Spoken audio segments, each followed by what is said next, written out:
Artis sekaligus presenter Melanie Ricardo menjadi salah satu tamu undangan pernikahan Luna Maya dan Maxim Bouthier. Selain sebagai tamu, dia juga termasuk salah satu bridesmaid Luna. Melanie Ricardo mengungkap acara resepsi pernikahan Luna Maya dan Maxim Bouthier berjalan seru dan baru berakhir tengah malam. Suara istri Tyson James Lynch tersebut bahkan sampai serak karena terlalu menikmati acara yang disuguhkan sahabatnya. Isi hampers pertama yang dibuka Melanie adalah botol minum dari merek Stanley yang bertuliskan LM yang merupakan huruf depan Luna dan Maxim. Barang kedua yang menjadi hampers pernikahan Luna dan Maxim adalah handuk hotel dari merek Terry Palmer. Sama seperti sebelumnya, handuk ini juga terdapat tulisan LM.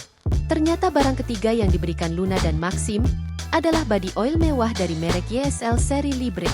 Tak tanggung-tanggung, body oil yang diberikan ukuran besar yang harganya berkisar 1,4 juta rupiah hingga 1,6 juta rupiah. Saking girangnya, Melanie Ricardo menyesal tak mengambil 2 bingkisan hampers tersebut. Karena mengetahui dirinya mendapatkan body oil, Melanie Ricardo langsung penasaran apakah ada yang mendapatkan parfum. Dia lalu menertawai kesyirikannya sendiri. Yang terakhir tentu tas yang menjadi wadah barang-barang tersebut. Tas tersebut terbuat dari anyaman yang merupakan ciri khas kampung halaman Luna Maya. Download Tribun X sekarang, menghadirkan lokal menjadi Indonesia.